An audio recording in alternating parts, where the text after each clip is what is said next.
Assalamualaikum warahmatullahi wabarakatuh. Om Swastiastu, Namo Buddhaya, salam kebajikan sahabat-sahabat dimanapun juga berada. Selamat pagi semuanya. Ada yang aneh sahabat ya dari perjalanan kasus ijazah palsu Pak Jokowi ini.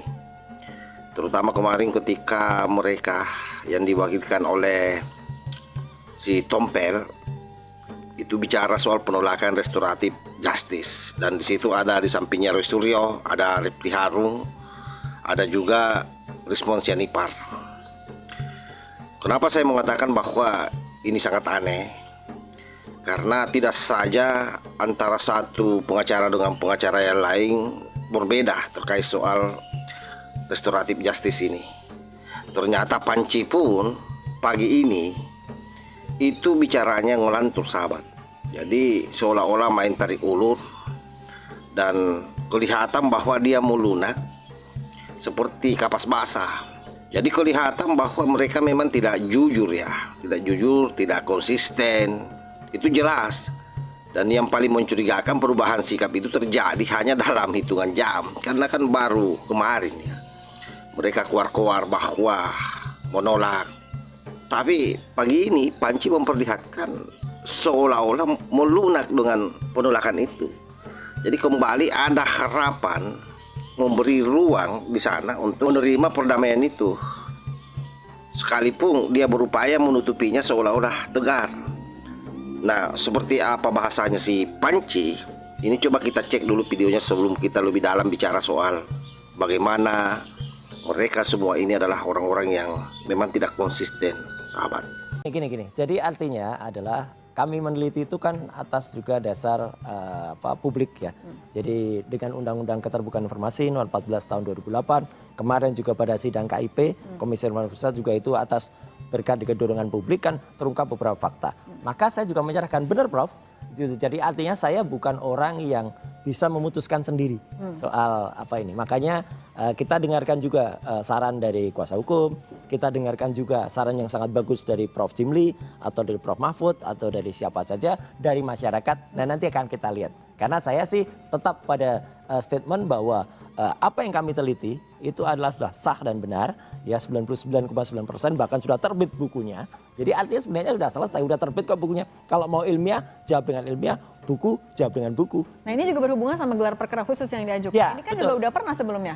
Yang pernah pernah itu gelar perkara khusus ketika kasusnya di penyelidikan di Bareskrim. Nah, terus ada harapan berbeda ketika ini diajukan. Ya, karena kan dalam perkara khusus di Polda ini kan Polda kemudian meningkatkan status penyidikan, kemudian menjadi tersangka. Nah, kemudian kan dia hanya mendengarkan ahli-ahli dari dia sendiri. Ahli yang sama sekali tidak pernah terlibat dalam pembuatan undang-undang ITE. Ya, itu hanya membaca undang-undang ITE, kemudian merumuskan sendiri dengan pikirannya sendiri, mengartikan pasal 32, 35. Ya, ahli yang kami hadirkan adalah ahli yang ikut merancang undang-undang ITE dari sisi pemerintah. Saya dulu juga membuat undang-undang ITE itu, tapi kan saya nggak jadi ahli di situ. Nah, disitulah Mbak Cindy dan juga pemirsa Kompas, kita minta gelar perkara khusus agar masyarakat juga bisa menilai. Oh, kasusnya kayak dari situ, nanti masyarakat juga bisa melihat ini perlu nggak adanya mediasi atau enggak. Sekali lagi, saya mengikuti semua masukan masyarakat, termasuk Prof. Jamin Ginting, termasuk juga ahli-ahli yang kita hadirkan. Nanti mediasi ini akan go or not to go. Nah, kalau Bang Andi gimana? Minta gelar perkara khusus, kemudian juga mengajukan ahli-ahli yang meringankan. Kalau dari Anda memandangnya seperti apa? Kalau tadi kan kata kuasa hukumnya Bang Roy Suryo, kayaknya mau tutup pintu nih, kata Bang Hosinuddin. Kalau Anda melihatnya penolakan ini sebenarnya bentuk ada celah hukum yang belum beres atau kenapa? Ya, kalau saya lihat bahwasanya ini kayaknya di mereka ini ada terbelah itu. Oh, enggak. Ya. Mengenai katakanlah untuk mediasi seperti itu. Tapi kalau saya melihat sih, kalau kita sih ya fine-fine saja ya. Untuk maju di pengadilan it's okay gitu. Kalau untuk meminta adanya yang namanya mediasi, ya posisi kita ini kan posisi yang katakanlah yang posisi defend lah ya, seperti itu. Nah, silakan saja, tapi yang menentukan itu adalah nanti Pak Jokowi sendiri, tidak yang lain-lain untuk itu. Tapi yang jelas kita mempersiapkan itu. Cuma saya agak meragukan ini dengan adanya meminta gelar perkara lagi gitu. Apakah ini buying time dan Bung Roy Suryo ini gitu loh. Bang Andi ini juga. Apanya apa ya? Bang Andi ini juga kan mereka mau dari kubunya Bang Roy Suryo ini mau menambahkan mengajukan ahli-ahli yang katanya meringankan. Nah kalau kayak gitu Anda melihat artinya harapan Anda agar Bung Roy Suryo ini ditahan makin jauh dong? Nggak juga. Nggak juga? Ini kan masalah penahanan itu kan subjektif penyidik, ya kan? Karena ini kan mereka ini bebas untuk ditahan dengan undang-undang RT itu kan ada saksi ahli yang meringankan, yang seperti garansi lah untuk itu ya. Dan juga ada saksi-saksi ahlinya kan belum ada juga yang diperiksa kan seperti itu. Kalau misalnya katakanlah itu diperlukan secara subjektif oleh penyidik ya pasti akan ditahan untuk itu. Misalnya Dari dulu misalnya cuma tahan. kegaduhan lagi, ya kan? Nah, kita Bisa sudah saja dengarkan gitu. bagaimana pernyataannya Panci. Bahkan di sela-sela pembicaraannya Andi Aswang seolah-olah menantang penyidik karena tidak ditahan. Jadi buat apa songonya itu Roy Panci? Dia mengatakan kalian ini dari kemarin-kemarin bicara soal penahanan, buktinya tidak ada. Kan dia nyelutup lagi di situ itu tadi, sahabat ya. Dan sahabat-sahabat perhatikan juga bagaimana pernyataan Panci kalau bicara soal restoratif justice, begitu lemah, tidak tegas. Jadi seolah bermain dua kaki. Padahal kalau kita melihat Hosinuddin kemarin, di mana ada Roy Panci kota-kotawa di sampingnya, cengar-cengir ya, bukan kota-kotawa cengar-cengir. Itu tegas sekali. Dengan nada yang sangat tinggi dan gestur yang penuh percaya diri, biasalah si Tompel Hosinuddin. Dia tegas sekali menolak yang namanya perdamaian. Siapapun itu, termasuk menyebut nama Pak Jimli, menyebut nama Faisal Assegaf. Nah ini apa maunya kira-kira ini sahabat? Silakan sahabat-sahabat memberikan tanggapan di kolom komentar. Seperti apa makhluk ini dihadapi ya? Dan seolah-olah menempatkan bahwa Pak Jokowi yang paling menginginkan perdamaian ini dengan nada bahasa seperti ini. Ini kehebatannya mereka karena memang jago menggiring opini, ditambah lagi dipublikasi di media sosial secara masif, termasuk media-media mainstream soal perdamaian ini. Seolah-olah Pak Jokowi berharap ini damai, padahal Pak Jokowi dari awal mengatakan bahwa kita akan ketemu di pengadilan. Nah, seharusnya juga relawan-relawan Jokowi bertahan pada posisi itu. Jangan kelihatan di situ melunak seolah-olah bijak. Bilang saja bahwa tidak ada perdamaian. Sebab saya membayangkan kalau perdamaian ini terjadi dalam kasus ini, betapa malunya Pak Jokowi. Saya sendiri ya sebagai bukan korban, susah menerima kalau misalnya ini damai. Dengan banyaknya narasi-narasi penyesatan, penghinaan, sampai ke kuburan orang tua Pak Jokowi, betul-betul dipermalukan. Ya kalau dalam kultur Sulsel itu sudah tidak ada tawar-menawar itu sahabat. Hal-hal yang seperti itu yang dilakukan oleh Panci CS ini. Jadi semakin kelihatan bahwa mereka memperlihatkan dirinya sebagai sosok pahlawan yang betul-betul harus mendapat penghargaan yang besar di negeri ini. Dan ini luar biasa karena kan di depan TV nasional dia bicara seperti itu, artinya pasti banyak lagi yang kemudian mengorkestrasi apa yang menjadi pembahasan pagi ini. Tetapi apapun itu, yang saya tangkap bahwa posisi Roy Suryo ketika bicara restoratif justice saya kira memang sangat tidak jelas. Tidak menolak tapi juga tidak menerima. Sementara pengacaranya sudah mendeklarasikan harus berang terus sampai ke pengadilan karena dia mau mempermalukan Pak Jokowi di pengadilan itu. Dia mau tunjuk-tunjuki saudara Jokowi, saudara Jokowi. Makanya saya bilang posisi Roy Panci ini bukan lagi tanda ragu sahabat, tapi ini adalah merupakan sebuah skenario yang sudah mengukur arah angin. Nah, tinggal gimana caranya relawan Pak Jokowi mengimbangi ini. Karena saya melihat dari tim-tim Pak Jokowi ya yang membela di panggung-panggung, kelihatannya juga masih banyak yang sok-sok bijak. Maksud saya tidak bicara apa adanya. Kalau saya kan melihatnya perubahan sikap Panci ini itu tidak kebetulan.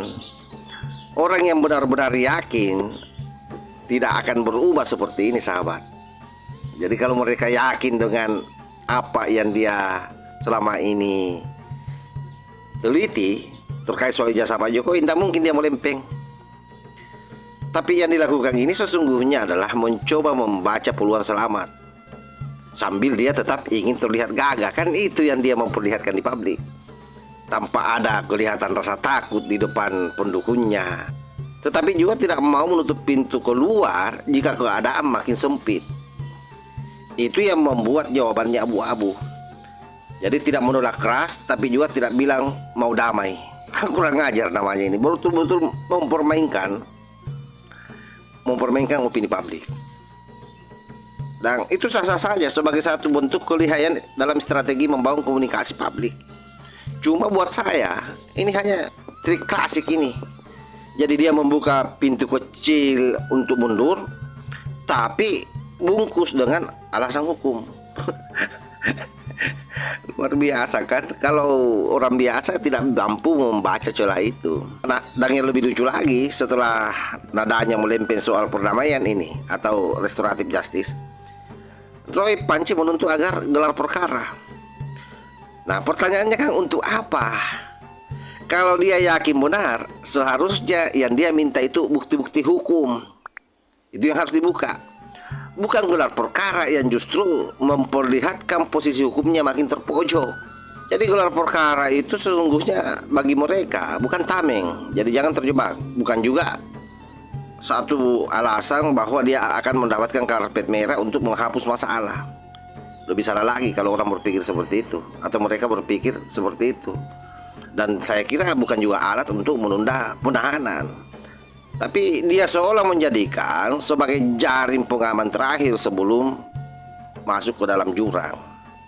Dan ini adalah merupakan gimmick. Gelar perkara ini terlihat seperti strategi untuk mengukur waktu saja agar publik ini mengira bahwa dia sedang dikebiri oleh hukum. Jadi sekali lagi kembali ke narasi Denny Indrayana yang melihat bahwa kasus ini tidak berimbang, mereka ini semua adalah korban kriminalisasi. Padahal yang namanya gelar perkara itu justru bisa mempercepat penyidik mengambil keputusan final. Apalagi kita tahu bahwa saksi-saksi sudah ratusan, ahli-ahli sudah puluhan, sekalipun Panci ngaku-ngaku bahwa ahli yang dipanggil itu adalah orang-orang yang tidak terlibat sama sekali dalam penyusunan rancangan undang-undang informasi publik. Tapi saya kira kan konteksnya tidak di situ. Anda merancang itu bukan berarti Anda yang lebih paham apa yang Anda rancang. Orang bebas menerjemahkan hasil rancanganmu. Dan saya kira seperti itulah hukumnya sebenarnya. Bahwa ketika rancangan sudah selesai, itu sudah milik publik, milik ahli untuk membedah itu. Dan yang lebih fatal lagi, dan ini sangat brutal ya, karena antara pengacara Roy dan Roy sendiri kan kelihatan tidak kompak, membuktikan bahwa komunikasi di antara mereka retak, sahabat. Strategi tidak solid dan ketakutan sudah masuk ke dalam tubuh tim. Itu yang terjadi di sana. Jadi terjadi pembelahan di sana. Karena ketegasan Husainuddin kalau kita dengar kemarin itu kan sangat luar biasa menolak damai. Tapi hari ini Roy bicara dengan nada yang ragu-ragu. Nah, ini contoh klasik lagi bahwa tim mereka sudah mulai goyah secara psikologi. Kenapa? Karena tekanan hukum makin besar dan ruang bermanuver itu makin sempit. Apalagi dia sudah dicekal, tidak bisa lagi lari ke luar negeri, sahabat. Jadi semakin sempit ruangnya. Makanya saya bilang mereka ini betul-betul larut dalam drama ya yang dia buat. Dia membuat rumor kesana kemari, melempar narasi seenak budulnya, memprovokasi massa, sebar opini, bikin panggung seolah-olah mereka adalah pahlawan besar. Untungnya panggung-panggungnya dirobohkan di setiap tempat yang dia buat, sahabat. Tapi kini begitu masuk ke jalur pidana mereka baru sadar. Sadar betul bahwa ini bukan lagi panggung Twitter, ini bukan lagi konten YouTube, ini bukan lagi soal ramai-ramai buat komentar.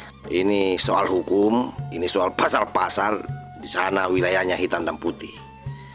Dan mereka baru sadar bahwa bermain-main dengan pasal pencemaran nama baik dan hoax itu tidak mudah menggertak hanya di media. Makanya Roy Suryo ini goyah. Sebab apa, sahabat ya? Sebab mereka tahu bahwa hukum tidak bisa ditipu dengan gaya bicara. Orang-orang sadar semua ini sebenarnya, cuma dia membuat dirinya seolah-olah gila. Makanya harus juga dihadapi sih secara gila sesekali mereka ini, biar mereka kapok. Drama pemburu ijazah ini makin menunjukkan bobroknya motif dan manuver mereka. Sebab kalau dia berani kan seharusnya konsisten. Kalau dia yakin bahwa mereka benar, seharusnya kan yang muncul itu sikap tegas.